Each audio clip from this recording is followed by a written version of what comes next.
trainer, and one of my deepest desires is to see people experience the fulfillment and growth that comes through healthy relationships. We're wired for relationships, so tune in and join with me as I explore and discuss tools for healthy relationships every Monday, 12:15 p.m. on Isaac 98.1 FM.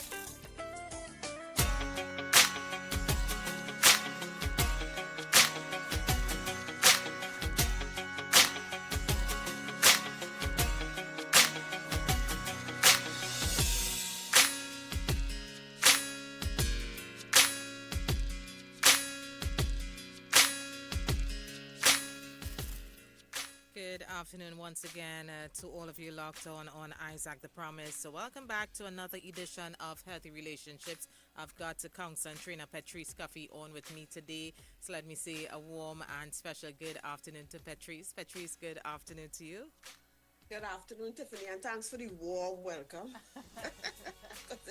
It's a little cool where I am. Yes. and welcome to all our viewers, listeners, and even as you spoke about persons who may be on the maxi taxis, traveling. Yes, welcome to everyone viewing and listening. Yes. And today I am continuing with the 10 things you should know about anger. As I said, I am doing I was like, God, what do I continue to do? That idea of just really zeroing in on certain issues and sharing some facts, some principles about that issue. And I felt I wanted to start with anger first. So last Monday, I would have started with the 10 things you need to know about anger, that you should know about anger. And of course, I'm continuing with that today. And as we go on, I'll be doing more 10 things you should know about trust, 10 things you should know about love, right? So we will communication, marriage.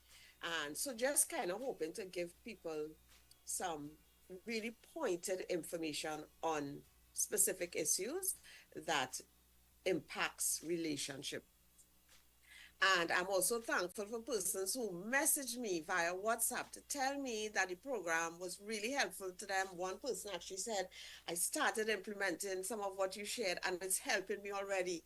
You all don't know how much that kind of feedback does for me. I really, really, really appreciate it. So we know, as I'm looking at those 10 things that we should know about anger, there are people who struggle to understand and to manage their anger. And the feeling of anger, because anger is a feeling which is neither right nor wrong, the feeling of anger can tell us so much if we understand it, so much about ourselves, so much about life, so much about people, right? And it can be a force for positive change if understood. But we know on the dark side, right?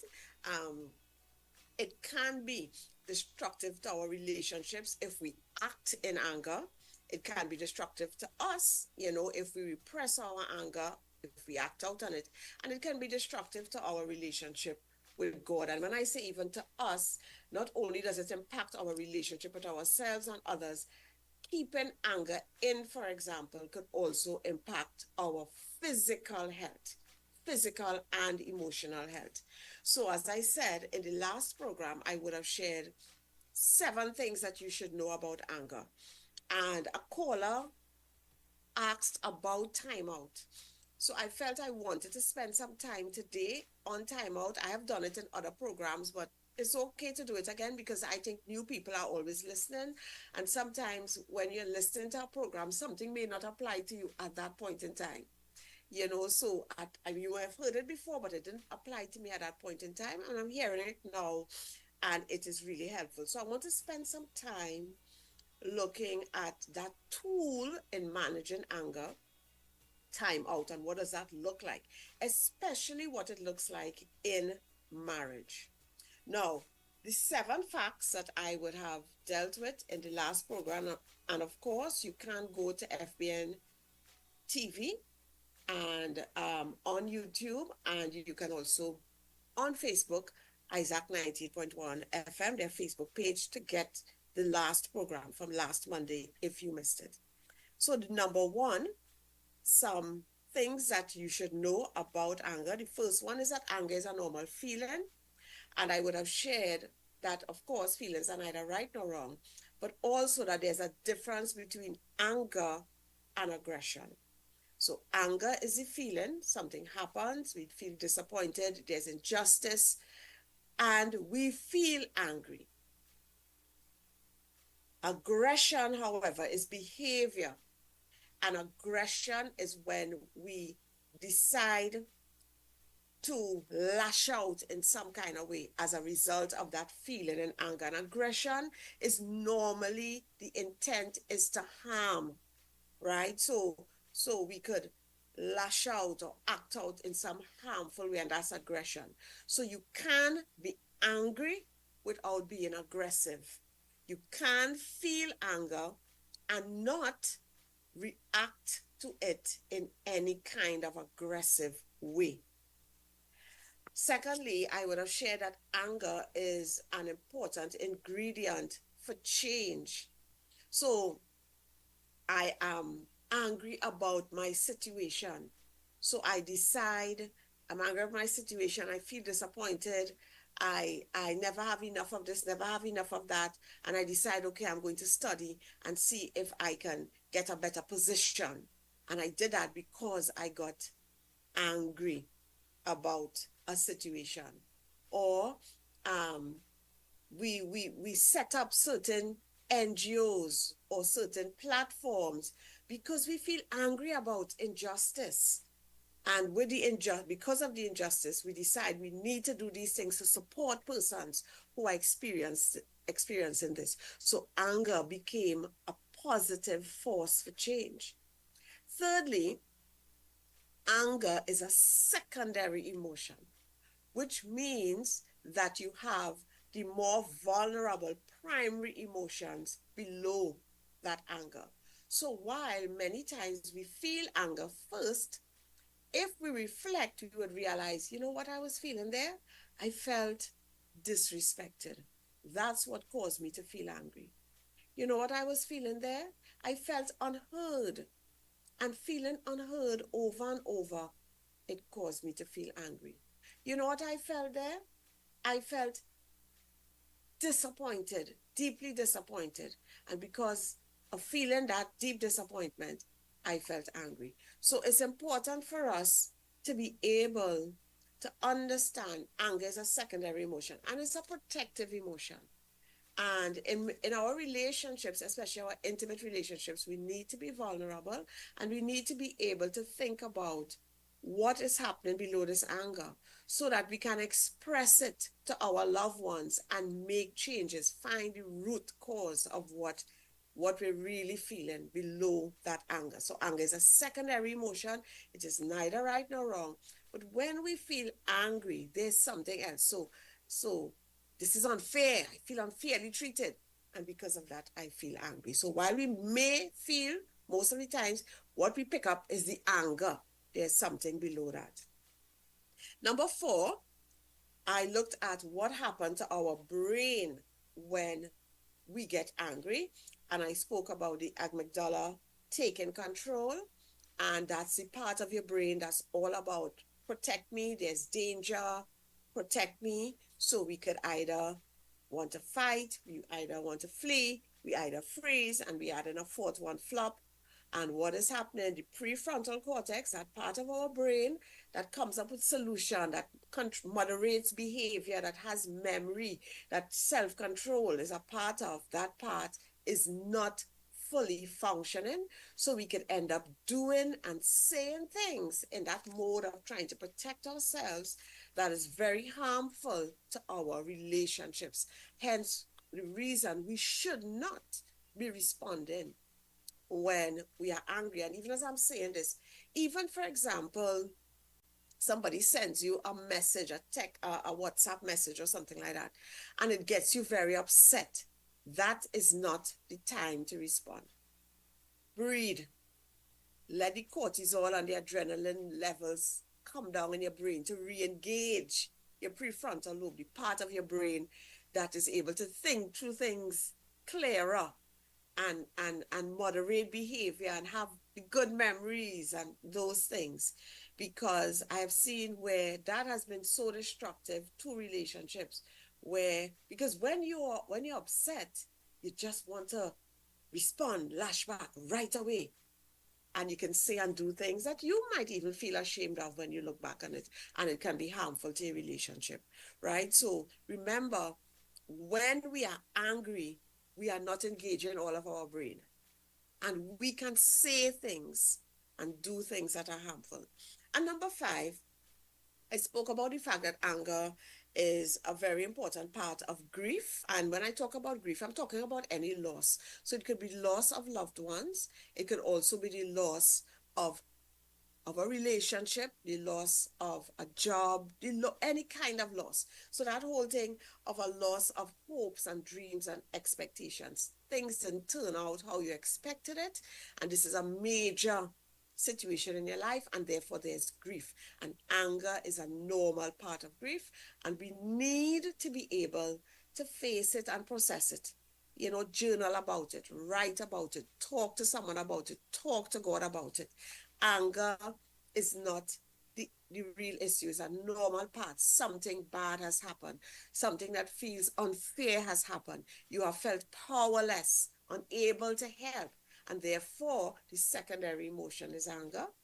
So the issue is not about the fact that you're angry. The issue would be, if I am staying angry, then that becomes an issue. I'm staying angry for too long, and a lot of times because I am not facing it and trying to work through it, right? Very normal to be angry is a normal part of grief.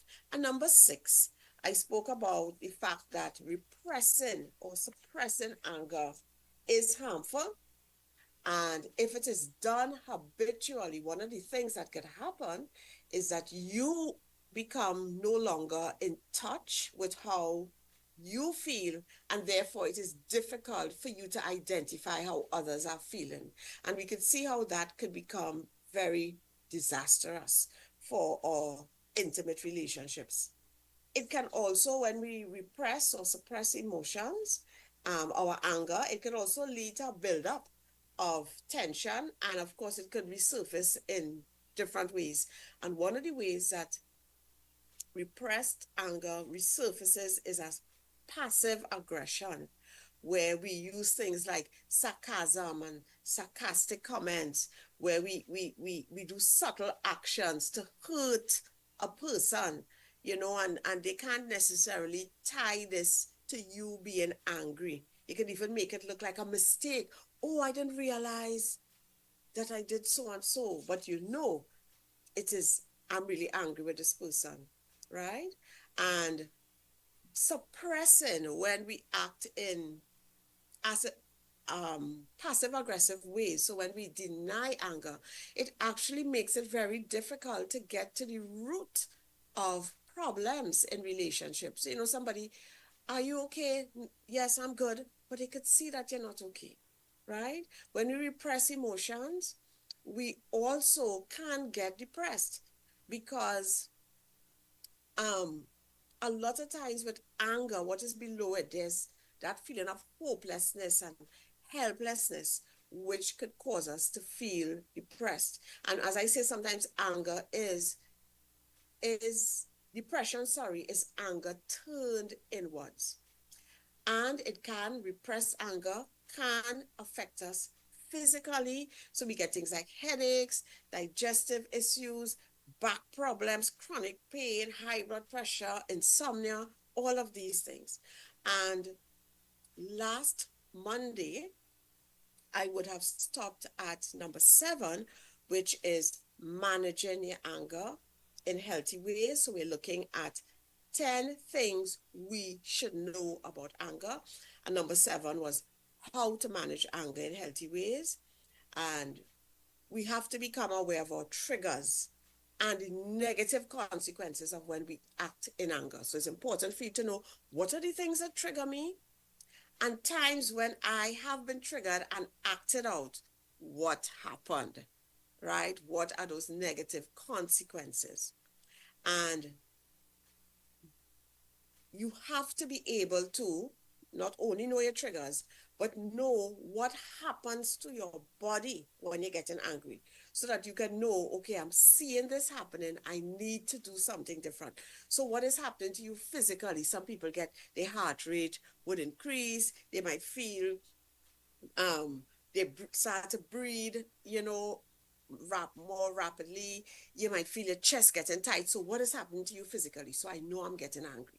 So I know I need to do something so I don't act out in anger. What is happening in terms of my behavior? Some people will clench, their fists, their teeth, grind their teeth, might raise their voice, open their eyes wider. Some people might even start to pace. So if I see I'm doing these things, I know I am angry. What are those cues? Emotionally, what am I feeling? So I might be feeling guilt or impatient or fear or jealous, something I'm feeling that I may know, okay, Petreece, yes, you are angry. You need to take some preventative measures that you don't become aggressive in some way. And what is happening thought wise, right? What is my self talk? You see, this person is so stupid. I wish this person could just get out of my face. But you're saying that in your head, right? Are you imagining violence or aggression? Imagining revenge or only remembering past hurts? So, what is happening to you behaviorally, emotionally, um, thought wise, physically? Know those things so that you know, okay, I need to do something here that I don't end up in a bad place. And there should be, as I would have shared, immediate and preventative strategies. And immediate strategies would be a timeout is an immediate strategy. Deep breathing. And I would have shared on Facebook, on my Facebook page, how to do box breathing. And sometimes you also have to learn how to do deep breathing that even if persons are looking at us, they may not necessarily know that that's what we're doing. And that is possible, right? So it's important to practice deep breathing when we don't need it so that when we need it, it's very easy for us to do. So just you're getting angry, immediate strategy, sorry, is some deep breathing, your thoughts stopping. No, Petreece, don't go there. you know, Move away now. Just stop yourself, right? Give yourself commands. And then you must have preventative strategies. In terms of that, I don't ever end up in that place of just being so overwhelmingly angry or upset. Things like journaling, making sure I get exercise and enough sleep, right? And also changing beliefs because our thoughts impact our feelings. So sometimes we have beliefs that are causing us to become triggered by certain situations and people. And sometimes we need to change those beliefs. And this is where I want to talk about timeout. As I said, the caller would have asked, it was a very good question. The person would have shared that someone they're in a relationship with would have told them to take a timeout, right? And timeout really is a basic anger management strategy that everyone should have in their anger control plan, especially if they know they have issues with anger and managing their anger. And timeout is actually used to collect yourself and to change the situation where you feel anger is building. So I'm having a conversation with you and I realize that anger is building in me and I know what can happen if I become angry and says, Michelle, I truly need a little time out here. Just give me about 20 minutes and I'll come back, right? In its simplest form, timeouts, take a few deep breaths, right? So you're trying to get yourself to re-engage that prefrontal cortex there. So instead of reacting, it may mean leaving the situation that is causing the escalation or simply asking, could we please stop speaking about this? It's not because I don't want to, it is very important, but I need to take a break. So timeout could be as simple as that. A lot of times in our relationships, however, especially our intimate relationships, we can develop a more formal timeout policy that involves things with your family members, with friends. And when I say family members, including spouses, and then the formal use of timeout involved having an agreement and a prearranged plan by which any of the parties involved can call a timeout and to which all the parties agree in advance. So we know that we're doing this. So we're doing this before we're angry, right? And it is agreed, of course, that we must return and finish the conversation or the discussion at some other time. So it is not used to avoid a situation, but it's used so that we are not dealing with a situation where we're being driven by the emotion of anger and we can say and do horrible things. And there's this belief that what people say when they're angry is always true. And that's not necessary. That is not true. Sometimes we say things simply to hurt a person deeply because anger is a protective emotion. And you just, as far in your mind, I just want to get this person out of my face. They hurt me. I just want to hurt him or her back. So I say horrible things I know will be a real below the belt blow. And it's not that I mean it. Right? So there are, and that's why you don't want to go in that place, because how many times can you say sorry and apologize? So I want to go into a little bit more detail on timeout, especially with respect to marriages, with husbands and wives. And there's this quote that I like from Ambrose Bierce, and it says, "Speak when you are angry, and you will make the best speech you will ever regret." Speak when you are angry, and you will make the best speech you will ever regret. And you know, there are times when we are upset and we do speak, but we are under control. There are times when we are angry, we feel angry, and we do speak, but we are under control. We are under control. So it's not that we don't ever do anything, even with the little feelings of anger, but most times the anger of man, the Bible talks about that, does not bring anything good. Speaking when you're angry, you can say and do very unloving things. And a lot of times it's not coming from a place of love. I am guilty of that, right? I've been guilty of that. And it's horrible how you feel after, right? So I'm speaking about timeout. And the first thing, come to a mutual understanding that timeouts are okay. So you're doing this when we calm, when we're in a normal state. Listen, we need to stop doing this rah-rah shouting thing at each other and saying hurtful things to each other when we become upset. Let us try to use this tool, the tool of timeout, right? So we're saying all of this before we are organizing and talking about what timeout would look like for us, right? So we're talking about when is it appropriate to use a timeout. This is part of the discussion. When one of us or both of us are upset, angry, and when the conversation is starting to be driven by the emotion of anger. So you realize one or both are angry, and this is where the conversation is going. That is when it is appropriate to use a timeout. What we're discussing, what is the purpose of the timeout?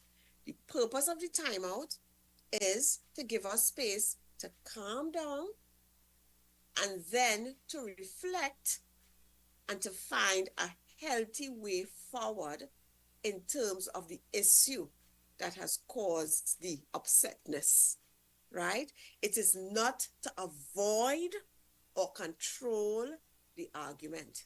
It is not to not come back to it, right? So timeout is not about avoiding or controlling the situation. And then you also have to decide on how long a timeout should be, right? So generally, you would take between 15 minutes to half an hour, for your body to calm down, for you to re-engage all of that brain.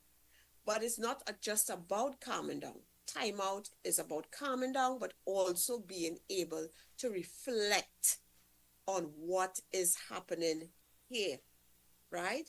And remember, so timeout could be for a couple 45 minutes. It could be an hour for another couple, maybe 2 hours.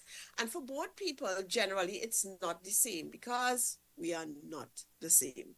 So one person might need an hour, the other person might need 2 hours, and we decide, okay, we do like an hour and a half as our timeout time before we re-engage on the topic, right? So decide on that. After 24 hours, that is too long. That is too long, and that actually will feel like avoidance. So once we have that down pat, that this is what we're doing, this is why we're doing the timeout, this is how we're doing it, this is how long we need, you need to be able to communicate that you need a timeout. So when your feelings, you're too overwhelmed to talk because you're feeling so upset, you're feeling angry, you're suggesting upfront, in a very forthright way, that you need a break, you need a timeout. And some people cannot use the word timeout, or they may not be able to use the word break because it could like trigger abandonment issues. So you find a word that both of you all agree on we're going to use when we need to move away from each other. So I am upset. Let's say my husband isn't, but I realize I'm upset. I would say I need a timeout because we've already agreed once we hear that word, we disengage, we move apart, we stop the conversation. For example, if we're in a car, we can't move apart and not going to open the door and roll out on the highway, right? We stop that conversation. Yes? And we engage in something else and try to cool down. So I realize I am upset. I can feel it in my head. That's where I feel it. Right? And sometimes when I get very upset, I start to smile. So once I get that smile, Petreece, you need to stop. Right? So I need a timeout. Yeah?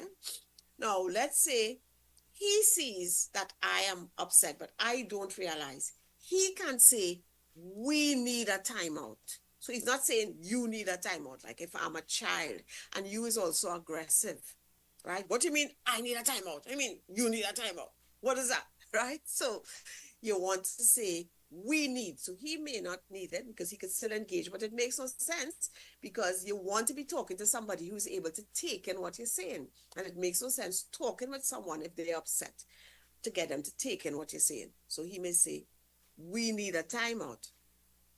Or we both may realize we're upset. And both of us say, yeah, we need a timeout. Yeah. So we understand and we're doing that because you love the person and you value the relationship and you don't want to say and do something that can harm the relationship. Right? And of course, you're making the timeout as short as you can and you're remembering you agreed upon time. So once you disengage, so whether it is you stop speaking because you're in a space where you can't actually move from each other, like in a vehicle, you stop speaking about it, right? And most people don't like to be touched when they're upset. Um, so you want to soothe yourself. You want to do something to calm down.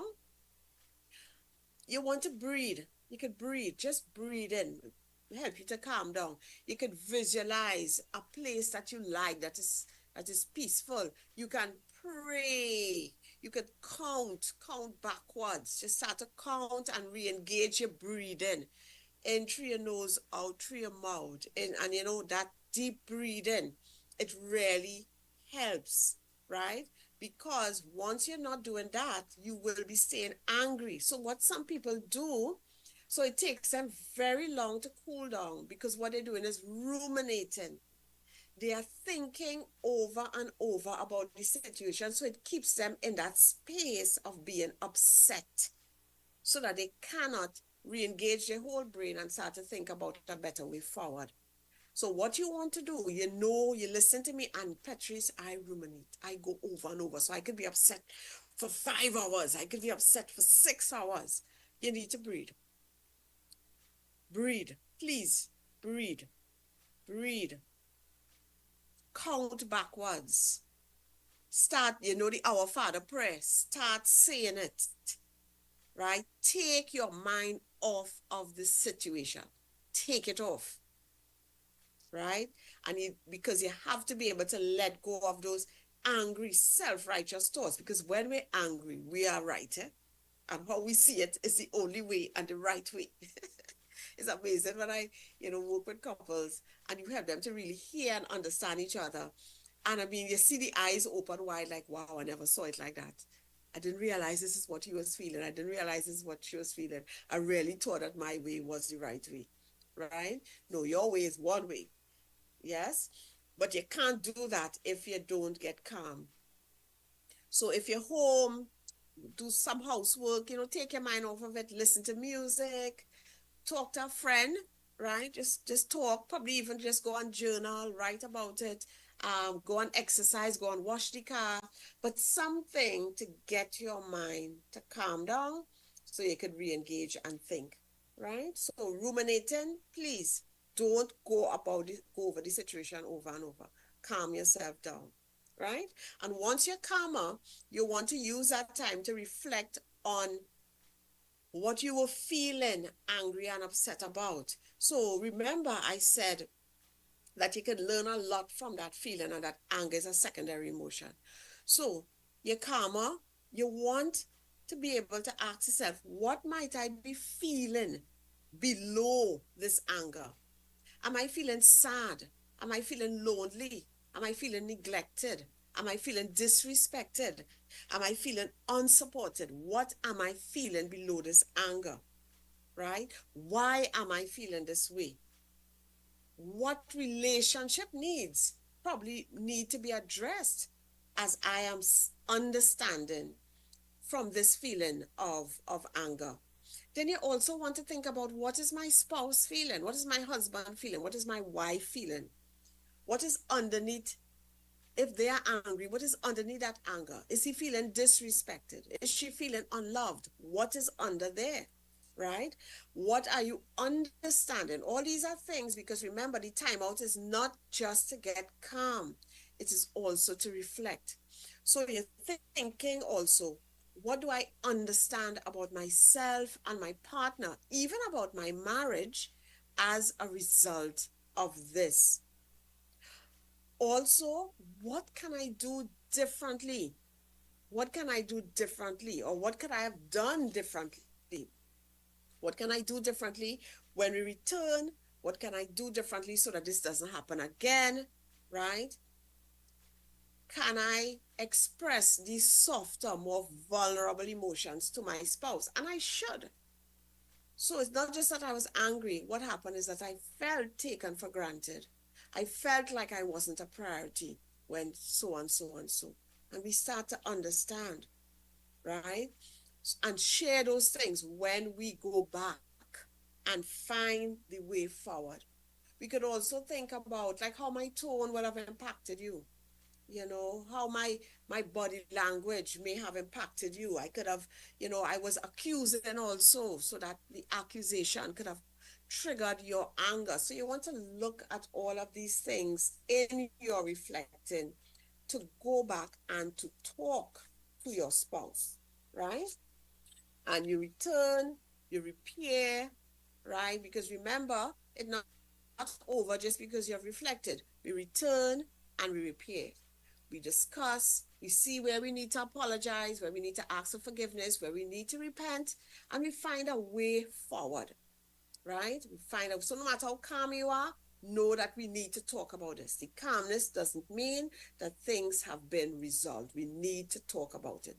So the timeout is to ensure that you have the space to process what you're feeling and thinking, and a space to empathize with your spouse, a space for you to think about what is really happening with you.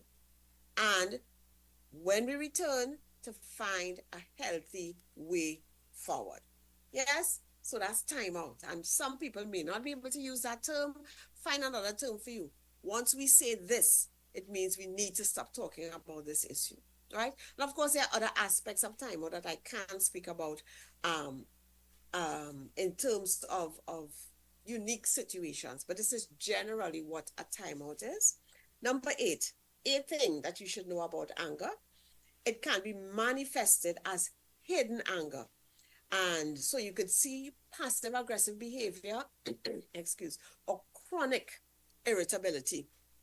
So people who frequently get annoyed with minor inconveniences is often a sign of hidden anger. So you see things like they always upset with traffic. They a slow internet connection and they oh, and what it is that the so it's not that you won't feel upset with those things, but your reaction is disproportionate to what is happening. So it's like it almost looks like it doesn't look like this person is overreacting. Like, why is this making them so upset? So while yes, we would get upset in situations like that, it seems not proportionate at all, right? So what happens is unresolved anger elevates stress levels, reducing your ability to tolerate frustration. So that over time, this can become a pattern of heightened reactivity. So you always seem to react and to be reacting in anger. And reacting is like, wow, just take it on, please. Just, no, it's not that deep. Sorry. But you seem to be reacting. There may also be, in terms of hidden anger, an overuse of humor to deflect. So while humor is a healthy way to cope with stress, overusing it, especially in inappropriate situations, can indicate hidden anger. This behavior deflects attention from unresolved emotions and create a barrier to deeper connection. You may avoid or isolate. So, I'm really upset with what happened there. And instead of talking about it, I just decide I'm not going out with you all. I'm not doing anything with you all anymore. So there's the avoidance and isolation. You can also have where there's hidden anger, persistent fatigue, persistent tiredness. So constantly suppressing your anger, it really takes a toll on you because it takes a lot of energy to suppress anger, right? A lot of mental effort. So it can leave you feeling drained, lethargic, just tired. You had a whole night's sleep and you get up still feeling tired. It could cause you to have a lack of motivation to engage in your daily activities, and it can cause depression. And of course, another thing is that you can have a lot of unexplained outbursts. So even, you pride yourself on being someone, well, you know what happens when we have pride, right? Pride goes before a fall. But you pride yourself on someone who's always calm and composed, right? But that hidden anger could come out unexpectedly to you and to others, where you just have this outburst, and even you shocked that you responded like this. And of course, other people around you are shocked. And normally, when we have hidden anger, there are forgiveness issues. We need there are issues where we need to forgive people. We need to forgive. And that is um, a major action that we have to take to address hidden anger. And number nine, so 10 things that we need to know about anger. Men a lot of times express sadness, fear, powerlessness, even feeling overwhelmed as anger. So a man maybe, you could see he's angry, he's upset. He may even be acting angry, a little bit irritated, annoyed, angry. A lot of times it is when they feel sad or they feel powerless or they feel overwhelmed. So a lot of men, how they act, you will see that feeling of anger is there. But most times underlying is sadness, is powerlessness, is feeling overwhelmed, it's even fear. And the last one, myths about anger. I'm sharing 4 myths. One, the way you express anger cannot be changed. That is a misconception. And we know that as people will not do anger management courses, right? Our facial expressions and our nervous system responses when we become angry are inherited. But what we do next, our behavior is learned because people are not born with set specific ways of expressing anger. It is possible to learn more appropriate ways of expressing anger. Similarly, it is also possible to change the way your nervous system reacts after you get angry. You can learn to calm down more quickly with practice. And I've been so proud of so many people who have learned to calm down and no longer react when they get angry. And hats off, you listen to me and you know you're one of those people. I congratulate you. Help others to do it, right? Secondly, anger automatically leads to aggression. We know that that's not true. Many people um, get upset and they never get aggressive, right? Because we know that there are other more constructive ways um, to to deal with anger, and also we want to be assertive. You must be aggressive to get what you want. I've heard clients tell me this, Petreece, the only way I can get what I want is if I am aggressive, right? So many people confuse assertiveness with aggression, right? What we need to be is assertive, not aggressive.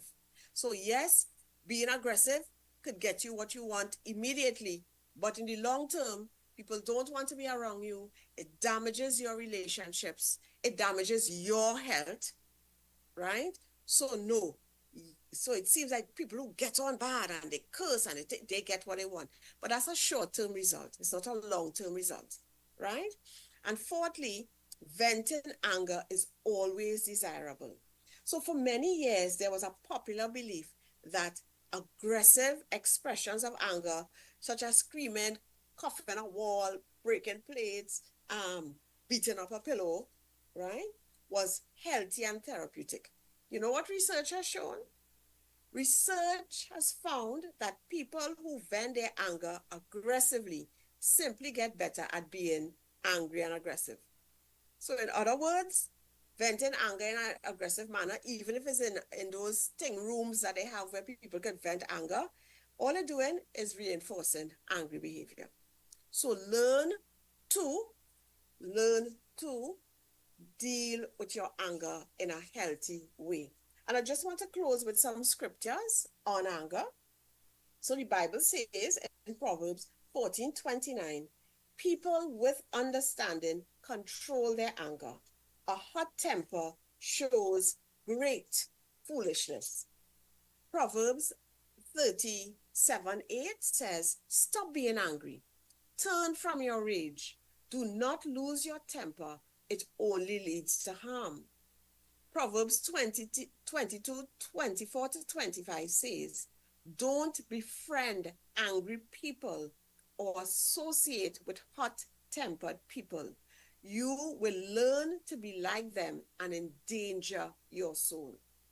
Ephesians 4:31 says, get rid of all bitterness, rage, anger, harsh words, and slander, as well as all types of evil behavior.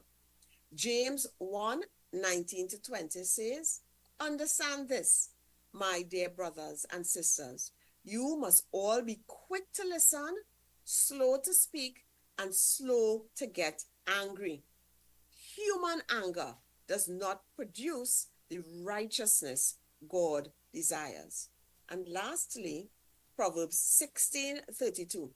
Whoever is slow to anger is better than the mighty, and he who rules his spirit than he who takes a city.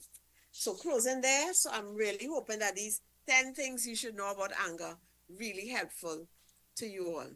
Tiffany? Thank you, Petreece. Thank you for this information today. Well received, well received. And we've got just a couple seconds on the clock. Let me just always like to I'll take a call if you call me now. If you call us now, I'll take a call. All right. And let me see who's there. All right. So we have persons listening on and locked on the WhatsApp. All right. And of course, sending you blessings, Petreece.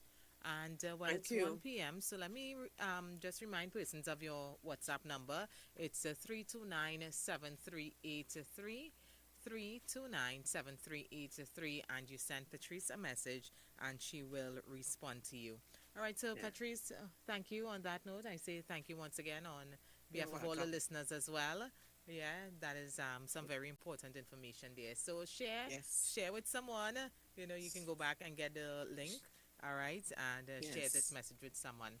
All right, so until we meet again, Petreece, you have a All blessed right. and beautiful God day today. bless. God bless you. Take Thank care. you. Same to you. Bye, Bye bye. everyone.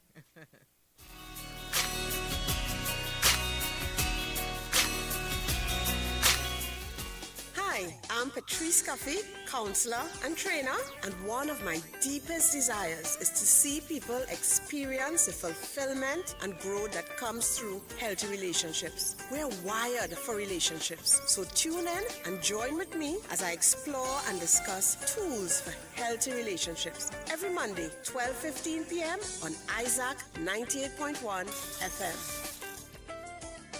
Isaac 98.1 FM. Listen to us at home, in your cars, on your way to work, or in the office. Tune in now and listen live.